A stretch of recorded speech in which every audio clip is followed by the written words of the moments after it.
अस्सलाम वालेकुम स्टूडेंट्स। तकरीबन छुट्टियों से पहले हम लोगों ने जो है आई थिंक पाइसान डिस्ट्रीब्यूशन तक हम लोगों ने पढ़ लिया था। उसकी हम लोगों ने डेरिवेशन भी कर ली थी, कुछ उस पर हम लोगों ने क्वेश्चन भी कर लिया था। आज हम न्यू डिस्ट्रीब्यूशन स्टार्ट करते हैं डिस्क्रीट डिस्ट्रीब्यूशन में। बस ये लास्ट डिस्ट्रीब्यूशन डिस्क्रीट की इसके बाद फिर हम लोग कंटिन्यूस पे चले जाएंगे। Hyper geometric distribution. Hyper geometric distribution और बाइनॉमियल डिस्ट्रीब्यूशन में थोड़ा सा डिफरेंस है। बाइनॉमियल डिस्ट्रीब्यूशन में आपके पास जो सक्सेसिव ट्रायल्स होते हैं वो आपके पास इंडिपेंडेंट होते हैं, जबकि हाइपर ज्योमेट्रिक डिस्ट्रीब्यूशन में सक्सेसिव ट्रायल डिपेंडेंट होते हैं। एक ट्रायल दूसरे ट्रायल पे डिपेंड करता है। बाइनॉमियल डिस्ट्रीब्यूशन में आपके पास जो होता है प्रोबेबिलिटी ऑफ सक्सेस जो होती है वो हर ट्रायल में सेम रहती है, कांस्टेंट रहती है, जबकि यहाँ पे प्रोबेबिलिटी ऑफ सक्सेस आपकी चेंज होती रहती है ट्रायल टू ट्रायल। ठीक है, तो देखिए इसको, how we can define it.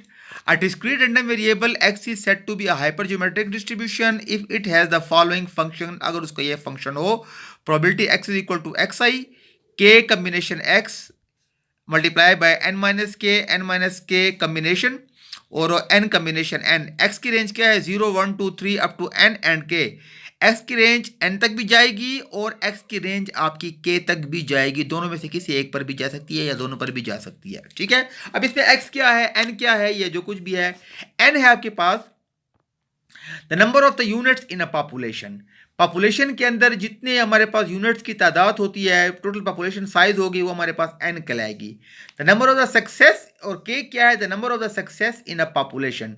Population के अंदर जितने सक्सेसेस होंगे उनको हम लोग k से रिप्रेजेंट करते हैं, और n से मुराद आपके पास हो सैंपल साइज होगी आपके पास। अब हाइपर ज्योमेट्रिक डिस्ट्रीब्यूशन के लिए हमारे पास कौन कौन सी कंडीशंस हैं जिस पे हम हाइपर ज्योमेट्रिक डिस्ट्रीब्यूशन अप्लाई कर सकते हैं? तकरीबन 4 कंडीशन है हमारे पास।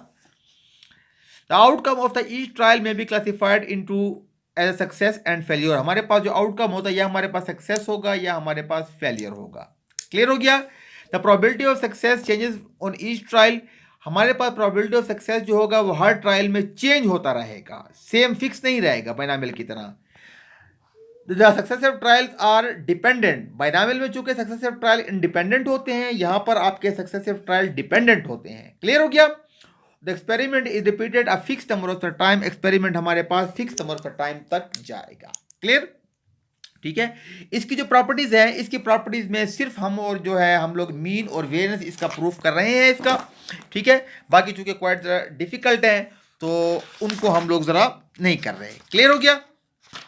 अब देखिए हाइपर ज्योमेट्रिक का मीन हमें पता है कि we know that F of X is equal to X into F of X के बराबर होता है। वो हमें पता है कि जो रैंडम वेरिएबल का जो मीन होता है वो आपके पास बराबर होता है summation x into F of X के बराबर। तो एक्स की रेंज क्या है? 0 टू n हो गया एक्स, और एफ एक्स क्या है? के एक्स एन माइनस के, जो उसका फंक्शन है हाइपर ज्योमेट्रिक का, वो आप लोगों ने अप्लाई कर देना है। क्लियर हो गया?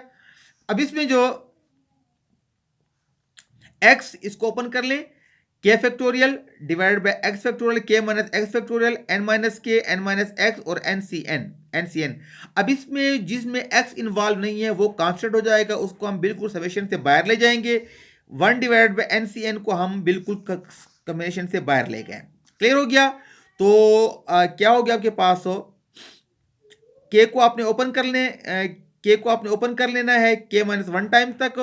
के एक्स तो आपके पास वैसे का वैसे रहेगा, के इंटू के माइनस 1 का फैक्टोरियल, इसको आपने ओपन कर लिया, और यहां से आपने एक्स इंटू एक्स माइनस 1 का फैक्टोरियल ओपन कर लिया ताकि ये कट जाए।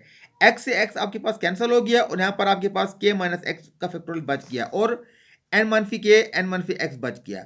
देखिए देखिए यहां पर आपके पास क्या हो जाएगा, के बिल्कुल साइड पे हो जाएगा, और के माइनस 1 एक्स मनफी 1 के मनफी एक्स, ये आपके पास के माइनस 1 और एक्स मनफी 1 का फैक्टोरियल बनता है। इसको आप अगर आप ओपन करें तो दोबारा ये शेप बनती है, और यहाँ पे आपके पास क्या बन गया, एन माइनस के और एन माइनस एक्स बन गया आपके पास। ठीक है, तो के को भी आप बिल्कुल बाहर ले जाए, आपके पास 1 डिवाइडेड बाय क्या हो जाएगा आपके पास, सॉरी कहाँ गया आपके पास, हाँ ठीक है, तो के माइनस 1 एक्स माइनस 1 और एन मनफी के एन मनफी एक्स हो जाएगा आपके पास, और यहाँ पे क्या करेंगे आप, के डिवाइडेड बाय n-1। क्लियर हो गया। अब देखिए 1 डिवाइड बाय NCN, अब NCN को उसने सॉल्व किया है। देखिए यहां पर n फैक्टोरियल, इसको ओपन करें तो n factorial into n minus N का फैक्टोरियल। आप क्या करें, n फैक्टोरियल को ओपन करें n into N minus one time, और डिवाइडेड बाय इसको ओपन करें तो n into N minus one time हो जाएगा, और यहाँ पे क्या होगा, n माइनस एन का फैक्टोरियल हो जाएगा आपके पास। तो देखिए ये n डिवाइड बाय n, ये n डिवाइड बाय n आपके पास तो सेपरेट हो गया, और n माइनस एन यहां से लेकर यहां तक दोबारा n minus one N minus one का फैक्टोरियल आपके पास बच गया। तो मीन्स के इस वैल्यू की जगह पर आप ये वैल्यू पुट कर सकते हैं, N N N minus N N minus one. ये देखिए एन माइनस वन एन और एन माइनस वन कट गया आपके पास। देखिए हमारे पास एक प्रॉपर्टी है इसकी कम्बिनेशन की, कि अगर आपके पास ए बी कम्बिनेशन, अगर आपके पास सी डी कम्बिनेशन हो, तो ये क्या हो जाएगा आपके पास, ए प्लस सी हो जाएगा और बी प्लस डी आपके पास हो जाएगा आपके पास। ठीक है, तो इसी रूल के तहत आपने क्या करना है, इनको प्लस कर देना है। तो k में से k आपके पास कैंसिल हो जाएगा, आपके पास सिर्फ n माइनस वन बच जाएगा, और यहां से क्या हो जाएगा, x से x कैंसिल हो जाएगा, और आपके पास क्या हो जाएगा, n माइनस वन हो गया। जब आपके पास x कैंसिल हो गया है तो इस कम्बिनेशन, तो इस समेशन की वैल्यू, इस समेशन की जो विड्थ है वो खत्म हो जाएगी। अब आपके पास समेशन लगाने की जरूरत आपको नहीं है। आपके पास क्या बच गया, n माइनस एन और n माइनस वन आपके पास बच गया। क्लियर हो गया। तो क्या करेंगे, इस वैल्यू से आपने इस वैल्यू को आपने कैंसिल कर देना है आपने, तो ये क्या हो जाएगा, n के डिवाइडेड बाय n हो जाएगा। तो ये आपके पास मीन हो गया n के डिवाइडेड बाय n। k को, इस p को, k डिवाइड बाय n है, इसको हम p भी लिख सकते हैं। p इज इक्वल टू हमारे पास k डिवाइड बाय n होता है। आप चाहें तो यहीं पर भी छोड़ दें, या आप चाहें तो इसको np भी लिख सकते हैं। तो मीन आपके पास क्या हो गया, n के डिवाइड बाय n हो गया। क्लियर हो गया। अब ऐसे ही वेरिएंस को आप देखें तो ई ऑफ एक्स स्क्वायर किसके इक्वल होता है, हमें पता है कि जो उसका जो वेरिएंस का जो फार्मूला होता है एग्जैक्टली वो हमारे पास होता है, अगर आपको याद, जो बेसिक वेरिएंस का फार्मूला होता है वो हमारे पास होता है, variance of X is equal to E of X square और माइनस ई ऑफ एक्स का होल स्क्वायर। ये तो आपने पढ़ा हुआ है। और ई ऑफ एक्स स्क्वायर को आप इस तरीके से लिख सकते हैं, एक ई of X into X minus one plus E of x आपके पास हो जाएगा। क्लियर। तो ये क्या है आपके पास, E of X into X minus one X हो जाएगा, और प्लस आपके पास इसका फार्मूला क्या है, आपके पास एन के डिवाइड बाय आपके पास एन हो जाएगा। क्लियर। तो इसको सॉल्व करें लाइक उसी की तरह, तो क्या हो जाएगा, x इंटू एक्स वन फी वन के एक्स एन वन फी के एन सी एन हो जाएगा। अब क्या करें, x इंटू एक्स वन फी वन इसको ओपन करें तो के factorial divide by x factorial के मनफी सॉरी आपके पास के मनफी एक्स का फैक्टोरियल हो जाएगा आपके पास, और एन मनफी के एन मनफी एक्स एन सी एन हो जाए आपके पास। एन सी एन पहले से पड़ा हुआ था इसमें। अब इसमें जो है देखिए 1 divide by N C N को तो आप बिल्कुल साइड पे ले लें, और क्या कर लें आप, इस के फैक्टोरियल को ओपन करें तो के इंटू के मनफी वन के मनफी टू टाइम ओपन करें, और ऐसे ही एक्स फैक्टोरियल को आपने ओपन करना है एक्स इंटू एक्स फैक्टोरियल को एक्स इंटू एक्स मनफी वन एक्स मनफी टू।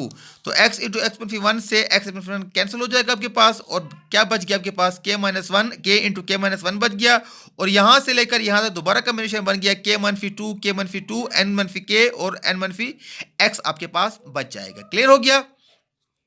तो क्या करें, k divided by N C, अब k को बिल्कुल आप बाहर निकालें, तो इसको आपने दोबारा वही ओपन किया, सॉल्व किया, तो पिछले रूल की तरह, तो आपके पास क्या बच गया, आपके पास हो ये देखिए, इसको यहां पर N factorial N into N मनफी एन का फैक्टोरियल, तो इसको ओपन करें टू टाइम ओपन करना है, एन इंटू एन मनफी वन एन मनफी टू टाइम फैक्टोरियल, और एन इंटू एन मनफी वन एन मनफी टू और एन मनफी एन का फैक्टोरियल बच गया आपके पास। इस एन इंटू एन मनफी वन एन इंटू एन मनफी को साइड पर निकालें, और यहां से लेकर यहां तक आपके पास दोबारा एन मनफी टू और एन मनफी टू का कम्बिनेशन आपके पास दोबारा बनता है। इस सब को उठा के आपने सारे के सारे यहां पर पुट कर देना है, और वही प्लस वाला रूल आपने इस पर भी अप्लाई कर देना है। तो ये और ये कैंसिल हो जाएंगे, और एक्स और एक्स कैंसिल हो जाएंगे, समेशन आपका खत्म हो जाएगा। इस कम्बिनेशन के साथ आपका तमाम ये कम्बिनेशन खत्म हो जाएगा, और आपके पास क्या बच गया, ई ऑफ एक्स की वैल्यू क्या बच गई आपके पास हो, एन इंटू एन मनफी वन के इंटू के मनफी वन एन इंटू एन मनफी one plus N K divide by N, आपके पास ये वाला आपके पास साथ में आता रहेगा। क्लियर। यहां पर आप चाहें तो लिख सकते हैं इसको, या यहीं पर भी N K divide by N plus N K divide by N plus N K divide by N plus N K divide by N और plus N K divide by N, और यहाँ पर भी क्या बच गया, plus N K divide by N, और यहाँ पर plus N K divide by N हो जाएगा। क्लियर। अब इस तमाम को उठा के आपने ई ऑफ सिग्मा फार्मूले में पुट कर देना, ई ऑफ एक्स स्क्वायर मतलब ई ऑफ एक्स का whole square N into N minus one K into K minus one N into N minus one हो जाएगा, कि plus plus N K divide by N minus E of X का whole square N K divide by N का whole square. अब देखें इसको आपने solve किया तो N into N K N minus one K minus one बच गया, plus N into N K N minus one plus N into N minus one N square K square और N square into N minus one. Simple आपने इसको solve करना है, ठीक है। और सॉल्व करने के बाद थोड़े आपने इसको काटना है, और कटिंग के बाद आपके पास ये वाली शेप बन जाएगी। और इसके साथ इस शेप के साथ साथ प्लस देखें ये शेप, ये आप इसको देखते रहें, सिंपल सिंप्लीफिकेशन है, और ये आपके पास ये बन जाएगा, ये बन जाएगा। अब यहाँ पे देखें N into K N minus K और N minus K divide by N N minus N minus one हो जाएगा आपके पास। इसको एन कह सकते हैं, इसको पी कह सकते हैं, इसको आप क्यू कह सकते हैं। तो इसका जो वेरियंस होगा वो आपके पास N P Q N minus N और एन माइनस वन बच जाएगा आपके पास। ये आपके पास क्या है, पाइथन डिस्ट्रीब्यूशन हाइपरजियोमेट्रिक डिस्ट्रीब्यूशन का वेरिएंस आ गया। ये इसका मीन और ये इसका वेरिएंस। थोड़ा सा ज़रा लेंथी कैलकुलेशन है, लेकिन अगर आप इसको करें थोड़ा सा इसको देखें तो ये इंशाल्लाह आपसे इजीली हो जाएगा। क्लियर हो गया स्टूडेंट्स। तो आई थिंक के हाइपरजियोमेट्रिक डिस्ट्रीब्यूशन के बारे में आपको जो थोड़ा बहुत आइडिया है वो हो गया होगा। तो इस पे हम इसके न्यूमेरिकल थोड़े से टफ हैं, तो बस उसको हम नहीं करते। तो ये क्वेश्चन है, ये एक पाइथन की एक ये वाली शेप भी है, M X N into N मनफी आर माइनस एक्स और M plus N divide by R. इसका भी मीन और वेरिएंस, ये भी आपका होमवर्क है, इसको आपने खुद ही ट्राई करना है, ठीक है। आप इसको करें, फिर भी अगर आपको कोई कन्फ्यूजन हो, कोई प्रॉब्लम हो, तो आप मुझसे पूछ सकते हैं, ठीक है। तो इंशाल्लाह कल की क्लास में हम लोग जो कंटिन्यूअस डिस्ट्रीब्यूशन की तरफ आ जाएंगे, तो उसको हम देखेंगे कि कंटिन्यूअस डिस्ट्रीब्यूशन कौन कौन सी हैं और उनके मीन और वेरिएंस, उनकी प्रॉपर्टीज को हम लोग प्रूफ करेंगे, ठीक है। Thank you so much.